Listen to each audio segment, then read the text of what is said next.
My next guest has played everyone from Jesus of Nazareth to a medical marvel in TV drama Holby City. But let's not forget his funny side. It's a super. Thinks he's David Attenborough. Apparently he's had a rumble that the faces in the elephant have sussed that we're pigs. And a bloke called Mad Dog is sending down some gorillas in a motor to turn over the fox and goose.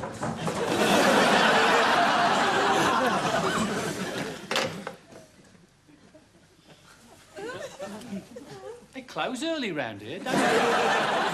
On for the road? Yeah, why not? Have you got any real ale? No. Oh, I'll have a Campari then. Please welcome Robert Powell.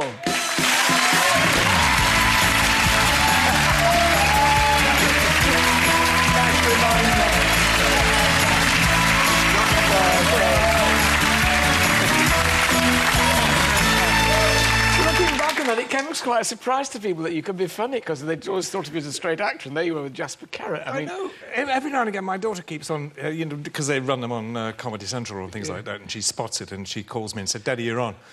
And I just catch half an hour of it or 10 minutes of it, and every time I watch it, I turn around and go, you know, we were quite funny. I'm really quite proud of it. My memories of it are of you corpsing most of the time, laughing at Jasper, because, I mean, it must have been quite hard to keep a straight face all the time. We couldn't. Honestly, the Ed By, the director, said that we were a total pain in the arse, because, he said, we reached the end of every scene, he said, and you give me a nanosecond to cut, he said, before your eyes go. You're just completely in hysterics. Yeah, we laugh too much. Well, as they say, you're on your own now, sunshine, because here you are about to open in Bath in a couple of weeks' time in Geoffrey Bernard is Unwell, the stage play, which is virtually, Bob, a monologue. I mean, now, for those who didn't used to read The Spectator and Low Life column, tell us who Geoffrey Bernard was. Geoffrey Bernard was, I don't know how you describe him. He was a drunk, a gambler,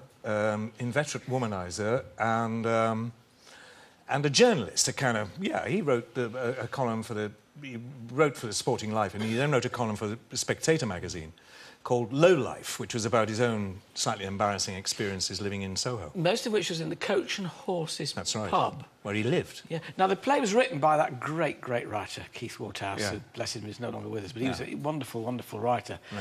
But it is an enormous part to learn. How do you set about it? Well, fortunately, I knew I was going to leave Holby in... I mean, I left in October, but I knew that I was going to leave in July. And I made a few phone calls, and phone calls started to come in offering me stage plays. And this came up, and I managed to nail David Grindley to direct it for me, who was he directed a show I did called Single Spies, and we got on very well. But I knew that I had 3 months before I actually started rehearsals. So I started learning it about an hour, 2 hours a day for 3 months. That's all I could do, my brain fried. I'm not surprised. 3 months took, gracious me. And it's still, you know, I arrived at the first day of rehearsal sort of familiar with it, but not knowing it. It's going in now, but it's a lot. So he sits there all night at this bar and he drinks and he smokes? He does. Do you smoke normally? No, I don't.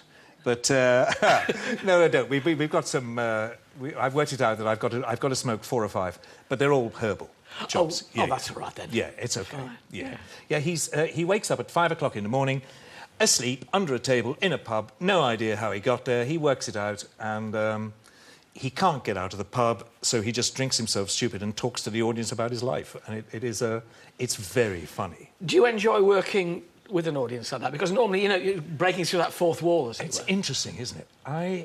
I love it. Yeah, I do these little recitals, and I've been doing them for a few years now with some friends.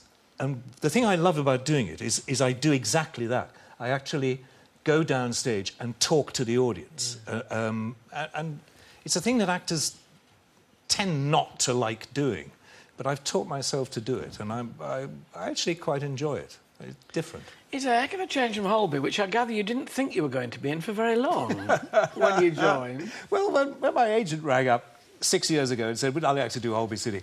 and I said, "Yeah, what's the deal?" And she said, "Well, they want a year and then option on..." And I went, "What? A year? I've never done a year in anything."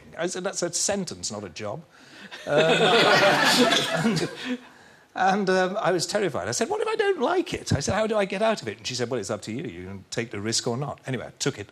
And 6 years later, you know, I left, having had, actually, I've got to say, one of the nicest times I've ever had in my career. You know, alongside the detectives and all those things. It was really there. Because of the people. The actors I was working with, they were a really lovely bunch. So what made you leave in the end? I was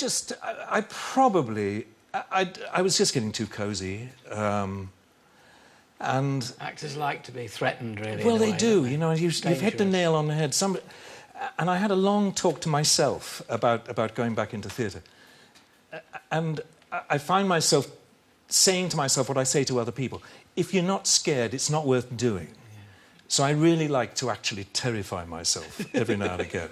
And I have succeeded in doing that with Geoffrey Bernard. We will come and watch you terrifying yourself in Bath and then on various theatres around Britain. Yes, we're coming to theatres near you everywhere. Unwell, but looking a lot like Robert Powell. Ladies and gentlemen, Robert Powell! That's it for today. Tomorrow, comedian and grumpy old woman Jenny Claire's here.